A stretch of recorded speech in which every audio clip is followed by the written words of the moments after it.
couple of other things. So, I'm in the Hamptons. So now Friday night, I go to Almond, gay night. Okay. I want to hear, yes, you have been meeting. I mean, there's a lot going on. Listen, I'm keeping tabs on, well, of course, this is like, Memorial Day weekend, and it's like the first weekend in the Hamptons, really. And of course, at Almond Gay Night is the one and only Mr. Andrew Cohen sitting there. Okay. Let me tell you. I mean, you could ask questions if you would like. Let me tell you something. First of all, not that he needs to care, because he doesn't, but Andy Cohen don't give a fuck. Like, he is, I mean, these girls, and by girls, I mean the boys, are like dressed to the nines. Like, Andy is in like a pullover light blue Grateful Dead hoodie on like a Friday. He doesn't. Oh my God, that's my dream, right? So basically what you're saying is everybody there is snatched, looking great. And Mr. Cohen is just like a disheveled mess, right? Like, doesn't care. This sweatshirt looks like it could smell. It looks like there's some mustard stains from the children. It's kind of gross. Like, yeah. 100. And does it matter? Is there anybody in this bar right now that does not want to drop to their knees for Daddy Cohen? I mean, like, Andy Cohen can walk out and say, line up, and you can all just stay on your knees. And at the end of that experience, I'll choose who is going to come move into my house. And I guarantee you there'd be a line out the door. So it doesn't really matter. But yes, there is a sweatshirt that looks like it smells from the kids, and hair disheveled. And yes, I have a newborn. Now, mind you, some could say he does have a newborn. He does. What are you? But some could say, what are you doing there trying to get dick when you have your newborn at home? I'm not saying that. I'm just saying other people in the bar that night said that. But Daddy Cohen was there at his table holding court, best table in the house. I mean, there were literally like 250. It was packed. Wait a minute. Daddy, now, yes. Did Andy come in with an entourage? Or was it just Andy and a friend? Daddy Cohen was sitting when I got there. There was a mini entourage. Mini. Now, do we think Daddy Cohen is dating somebody, or do we think Daddy Cohen is there on the hunt? I think Daddy Cohen gets lots of dick. And I don't think Daddy Cohen is dating anyone. No, I don't think so. Is Anderson Cooper booed up? I mean, he had a long-time partner, right? And then I don't think so. I think Anderson Cooper's on the market too, and he will be at Almond on Friday nights too. So I will be keeping my eyes open for some tea on that. Don't leave me alone at Almond, because I observe Daddy Cohen. I'm observing you. I got to talk to the behind the velvet rope guests. Listen, and I was there with Rachel Yucatel. She's my buddy. The queen. I can't wait to meet her. She is one of your friends. I want to, whatever. I'm obsessed with her. Originally, people know her. No, people know her from her ties to Tiger. I mean, sorry, Rachel. That's just, that's the facts. I mean, look, I am obsessed with an era when people were tabloid, they were on the front pages of the tabloids for all the time. And there was just a period of time and she's very stunning. She's beautiful. And I bet she's gorgeous. A very stunning woman in real life. And she just dominated the National Enquirer and People magazine and I've read every single thing about her. I was just like, because Tiger Woods, no one ever thought that Tiger Woods cheated on his beautiful, perfect little blonde wife. Meanwhile, he did with Rachel, you could tell. Yeah, I know. He was getting. Well, yes. So, I mean, I was there with her. And so then she was like, I mean, I didn't even see Andy. She's the one that saw Andy. And I was like, okay. Then I think it was Don Lemon from NBC was there. Oh, okay. So she went and talked to him. I didn't talk to him. Someone tapped me on the shoulder and said, you're behind the velvet rope. So I said, yeah, I have one listener out of these 250 gay men here. Hello, welcome. Yeah. We like that. And then what else? That was really, do you know who was also at Almond was Simon Huck, who is Kourtney Kardashian's best friend. Yes. And he's recently married. He is recently married. And let me tell you, he just really, sweetie, he just happened to be standing near like Andy's table all night. I'm like, honey, if you circle the table long enough, like Daddy Cohen is not inviting you to sit down. But he was there. There was no Kourtney Kardashian in sight. Cause then David would have woken up from the deep sleep and been excited. Like, you know, Simon Huck. I mean, Simon and Daddy Cohen, whatevs. But I was with Rachel. No, if Courtney was there, then I would have had my heart stop beating for a second. But what was I gonna say? Rachel did not think the guys that Daddy Cohen were sitting with were cute. I didn't think they were so bad. So I thought they were kind of cute, to be honest with you. Sounds good to me. Yeah. So that's that. Then, so that was listen, there's nothing really more to say. I saw Daddy have 2 drinks and then that was it. But same table and he's there. So I'm going to be watching out, and did not give a fuck what he looked like. Just like literally, like I just literally don't give a fuck. I love it. I love it. That's true celebrity. And I mean, I like one of the biggest stars I ever met was Adam Levine. And he smelled like he had just rolled out of an attic. Like, do you know when you like back in the day when you were a kid or whatever, and you throw all your laundry? Okay, that, yeah. Or I was thinking like when you had no clean clothes, but you wanted to wear like this t-shirt and you would pull it out of the laundry and it just had this mildewy like smell to it. And you thought, fuck it, I'm going to wear it anyway. I mean, that was Adam Levine to a T, and never gave a rip. But I mean, huge star. Well, Adam Levine is also fucking hot as hell. But he was gorgeous in real life too. But I mean, he stunk. I mean, he smelled, but again, like I just picture Andy Cohen smelling that same way. And then it's like, they didn't care. I don't think it matters. He didn't give a shit. Then the next day I go to this event. It's like, it was like a thing. I have a friend who's like connected to it.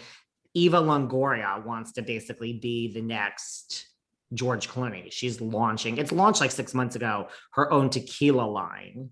Okay.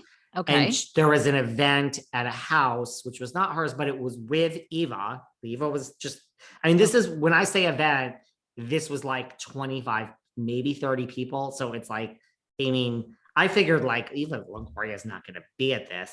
Then you walk in and she's right there and you're like, well, she's not going to stay here. She was there the entire time. It was supposed to be a private performance by Paris Jackson. What? Yes. Oh my God. I would have freaked out about that too. Like, mind you, you also, I mean, I walked in the house and Paris Jackson was like literally the first person I saw by walking in was Paris Jackson. Is Paris Jackson beautiful in real life too? She's beautiful, but honey, she just like, she was with her boyfriend in all black. Mind you, this is like during the day in the Hamptons in the summer. Like, I don't know what this guy is wearing, all black, like black jeans. But I mean, Paris was not feeling it and like pouting around. Paris was pouting around. And then the PR person that I know was like, yeah, like Paris isn't going to perform. And mind you, I assume that Eva's company, I mean, she's paying for this. Yeah, no, I think Paris still got her money. And she just wasn't interested in performing and just left within like she was there for probably 20 minutes that I was there and then just left. And I'm like, I don't know what type of clause that is. Like you get half of it, but I think she still got paid a bunch. Can you imagine you're not in the mood? She just was like in a bad mood. No, I think it's not good. And that only lasts for so long, I think, in Hollywood. So I'm a little. Eva was amazing. Like Eva was just so nice.